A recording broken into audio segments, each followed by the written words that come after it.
Donald Trump looked absolutely awful yesterday. Did you see what he looked like during that CNBC interview where he admitted how he and his children get inside information and he sees nothing wrong with using that to make billions of dollars from the Oval Office as the American people suffer?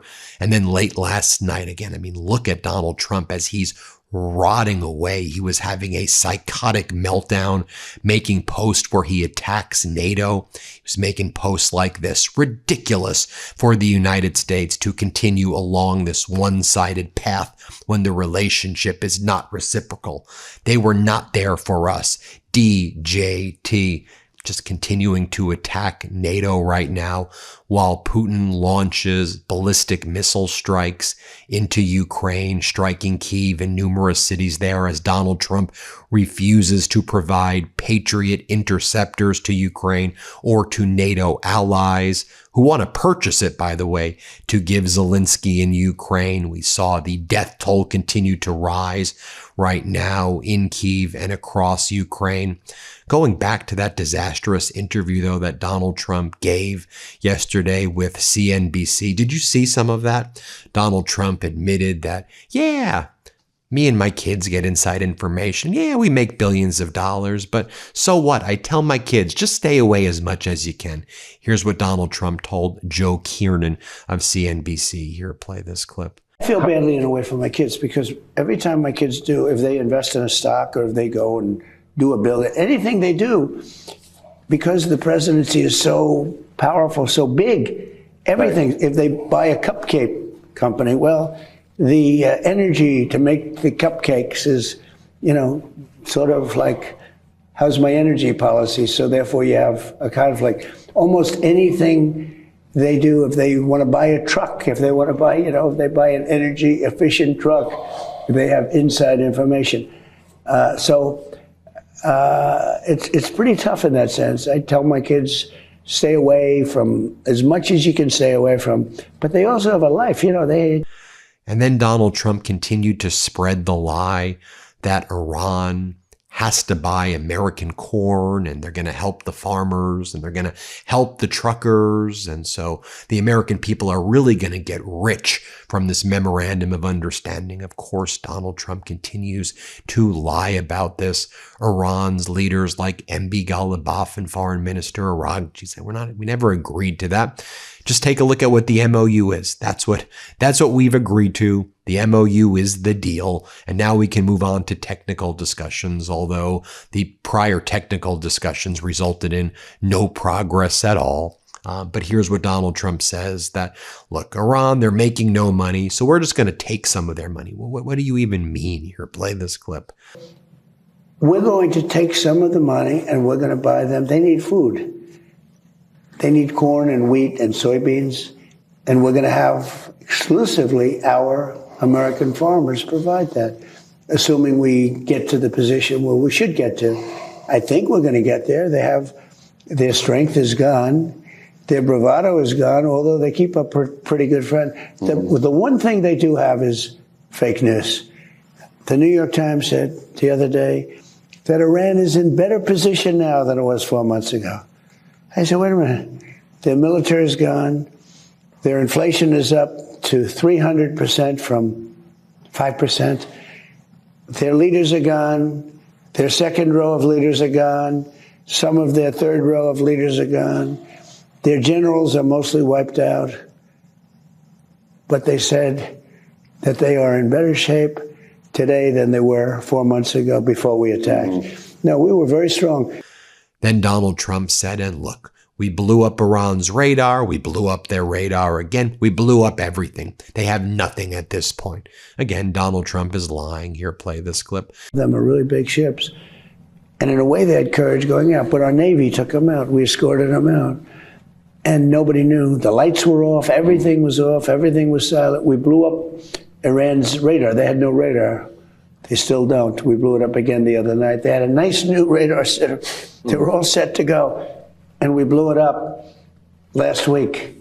They have to start all over again for a third time. I also want you to pay attention to what's going on as well behind the scenes. Donald Trump is moving more Marines to the Gulf.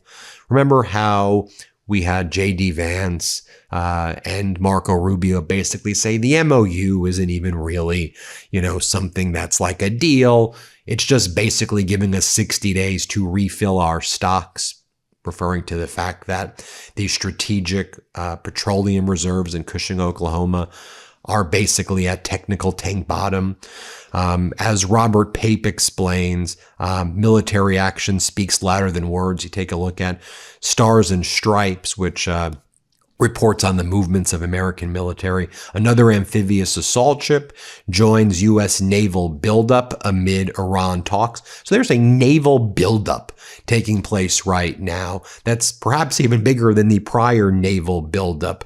A second amphibious ready group joined U.S. Navy forces in the Middle East this week as Donald Trump weighs the military option. The amphibious assault ship USS Boxer and the amphibious transport dock ship USS Portland with the embarked 11th Marine Expeditionary Unit were transiting the Indian Ocean on Tuesday, U.S. Central Command said in an ex-post. So they are building up their military forces there as well. And we also learned that Israel continues to try to assassinate Iran's negotiating leaders. MB Ghalibaf, Netanyahu, is trying to murder and kill MB Ghalibaf, Iran's parliament leader, and their foreign minister, Araghchi. And then Israel's I-24 News asked top Israeli security officials to respond to this New York Times report that Israel continues to threaten to kill all of the key Iranian decision makers during previous negotiations and during critical negotiations right now, as America doesn't want to be in this war. And this is what the top Israeli official said. If and when Israel wants to eliminate anyone, it does so. Can we stop being dragged into never-ending wars and war crimes with Netanyahu, please? It is absolutely disgusting and despicable. Donald Trump then continues to say, but don't worry, Iran's done. They're defeated. They don't have a military. We could wipe them out if we want to, but they've agreed to everything we've wanted. What does that even mean, they've agreed to everything we've wanted? We've seen the memorandum of understanding, and from all the latest reporting from Axios and others, Witkoff and Kushner are now telling the Iranians, look, don't charge a toll in the Strait of Hormuz. We'll make you so rich, richer than you can ever imagine, but you can't do the tolls. Just think about all of the money we'll unfreeze for you. Just trust us.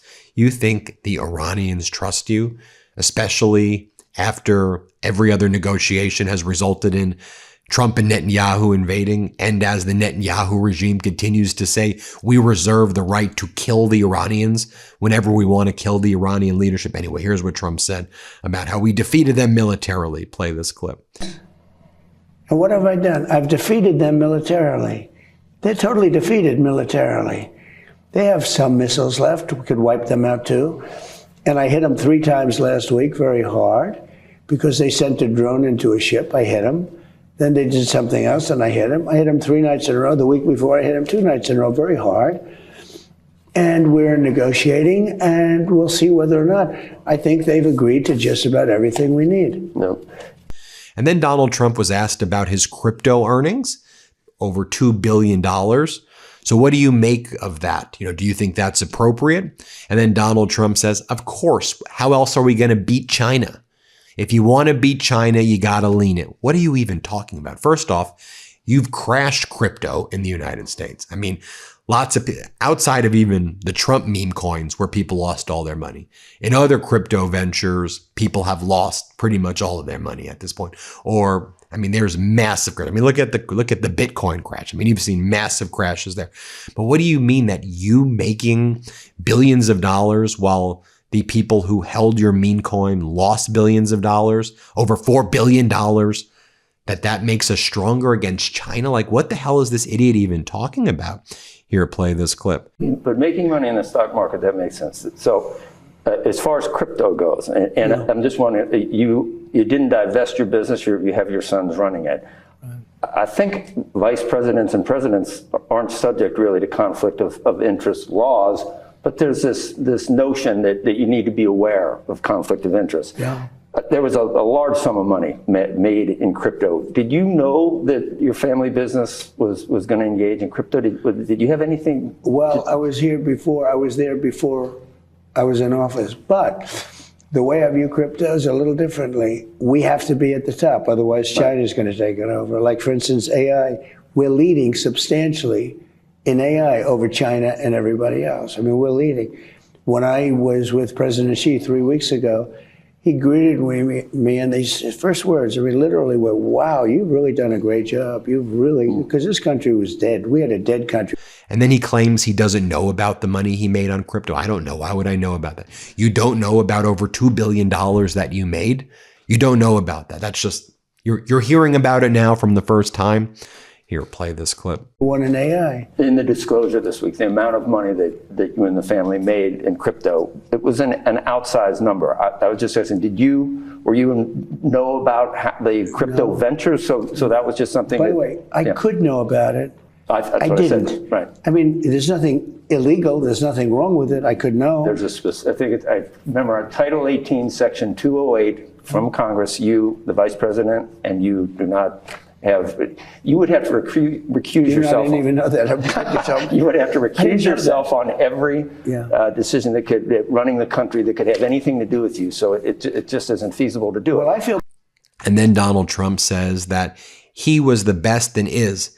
He's the best president in the history of Israel, he says. He's the best president in the history of Israel. Here, play this clip. And how a Jewish person can vote for a Democrat is beyond me. Well, because I've been the best president in the history of Israel, and they acknowledge. And by the way, in Israel, I think I was at 99% or something. But Joe, you can't let Iran, whether it's Israel, the Middle East, or not, you can't let Iran have a nuclear weapon. I want to point this out as well. It's the first time we saw IRGC Commander Ahmed Vahidi. He appeared in public for the first time since the U.S.-Israeli war on Iran began in February, according to Al Jazeera's Ali Hashem, who shared this image of Vahidi at the coffin of Ayatollah Ali Khamenei ahead of the funeral processions beginning July 4th. Just think about it. On July 4th, you have Donald Trump's disastrous event in Washington, D.C. It's the same day of the funeral processions for Khamenei. Vahidi took command after his two predecessors were killed. A hardliner who once led the Quds Force, Vahidi has emerged as one of the most powerful figures in the post-war Iran. You see him right there. I'll just share with you this video of what the ceremonies looked like leading up to the former Ayatollah Khomeini and his funeral. Here, let's play this clip right here.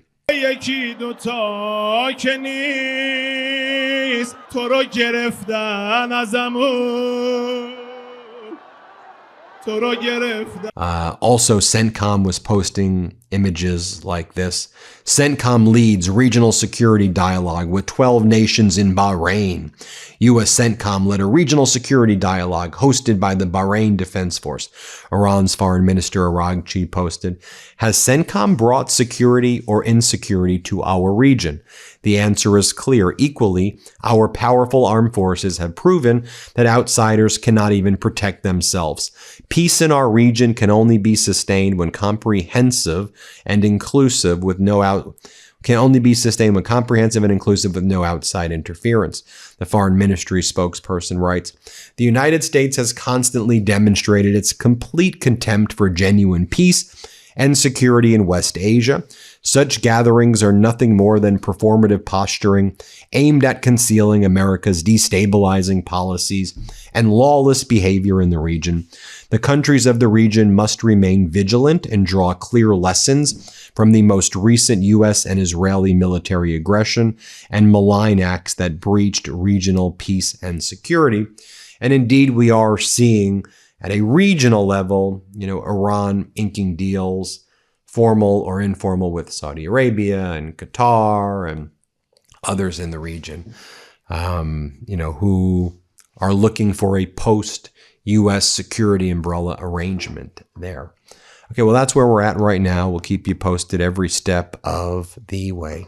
Hit subscribe. Let's get to 7 million. Thanks, everybody. Love this video? Support independent media and unlock exclusive content, ad-free videos, and custom emojis by becoming a paid member of our YouTube channel today. You can also gift memberships to others. Let's keep growing together.